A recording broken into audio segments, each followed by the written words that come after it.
মুহূর্তে আছি পলাশিপাড়া এলাকায়, রাধানগর, এটা জায়গাটার নাম রামচন্দ্রপুর।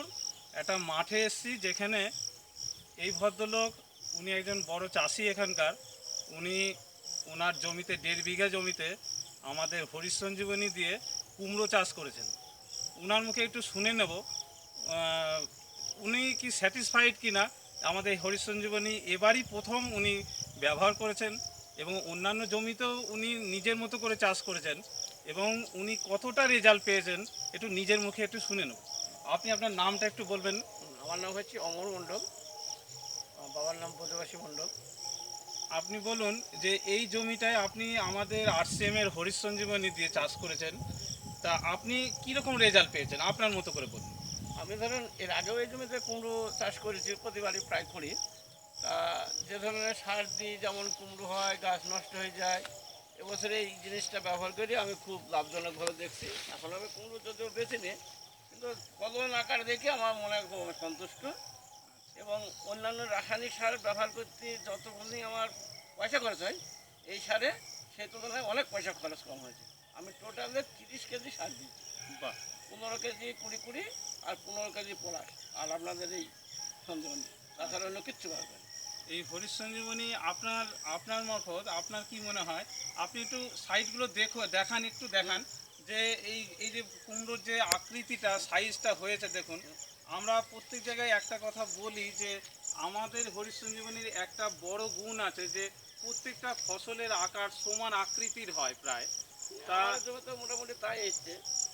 এখানকার 19-20 একটু তো একটু হবেই। 19-20 যেটুকুনি হোক, তবে আগামী দিনে এটা যেহেতু প্রথমবার ব্যবহার করেছেন উনি, আশা করি আমরা আপনি আরেকটা কথা বলুন আমাদেরকে যে আপনি প্রথমবার এটা ব্যবহার করে যেটুকুনি উপকার পেয়েছেন বা দ্বিতীয়বার বা তৃতীয়বার এই জমিতে কি আপনি আরো ইচ্ছুক যে একটু এইদিকে দেখান, একটু ইচ্ছুক যেটা আগামী দিনে এটা আবার আপনি আবার ব্যবহার করবো এবং এই সার ব্যবহার করার জন্য আমি খুব আগ্রহী।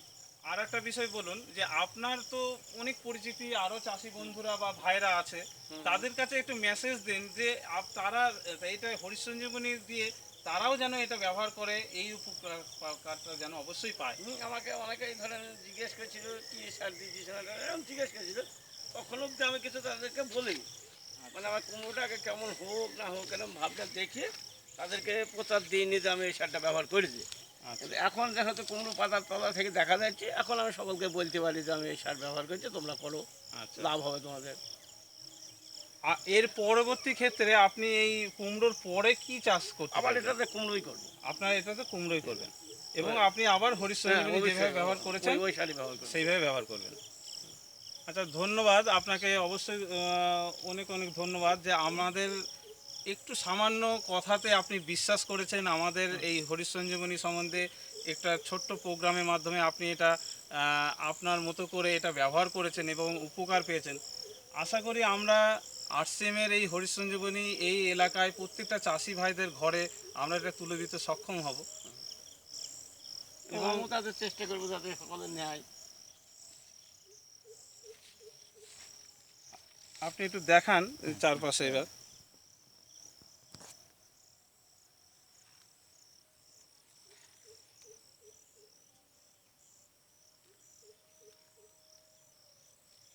সবচেয়ে বড় কথা, দেখেন এই পাতাগুলো সকলের ভুঁয়ে দেখেন নষ্ট হয়ে গেছে, কিন্তু আমার এই সারটা স্প্রে করাতে আমার পাতা বা লতা এখন পর্যন্ত কোনো নষ্ট হয়নি। আমি অন্য জমিতে যেটা করেছি সেটা এই জিনিস ব্যবহার করিনি, সব পাতা নষ্ট হয়ে গেছে। হ্যাঁ, আর একটা কথা যেটা উনি নিজের মুখেই বললেন যে এই জমির 1.5 বিঘে জমির পাশাপাশি উনি আরও 1.5 বিঘে জমি উনি চাষ করেছেন ওনার মতো করে। সেই জমিটায় আপনি কীরকম ধরনের রেজাল্ট পেয়েছেন যেখানে হরিশ সঞ্জীবনী ব্যবহার করেননি? সেটা যেটা ব্যবহার করিনি সেটাতে কুমড়োর ধরন খুব পাতলা, যেমন এবছরে সকলের জমিতে হয়েছে এরকম, এবং লতা নষ্ট হয়ে গেছে, পাতা লতা একেবারে নষ্ট হয়ে গেছে।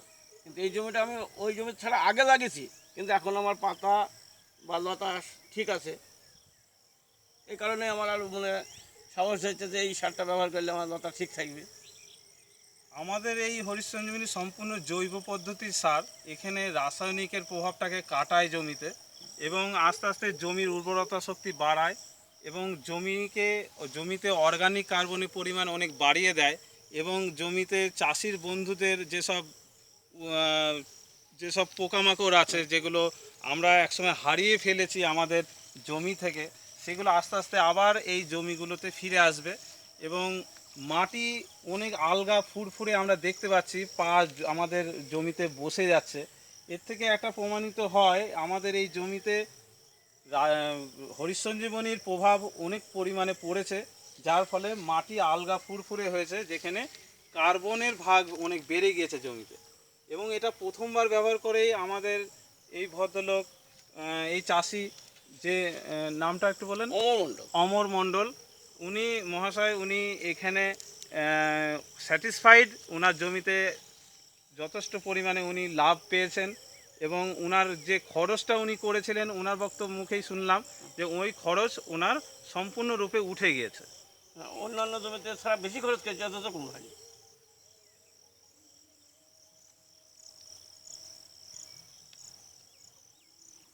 সেভ করে দিন, সেভ করে দিন। আপনি করেন, করেন, সেভ করেছেন? না সেভ করিনি, সেভটা করুন। সেভটা কি আপনি দেখেন, আপনি দেখেন।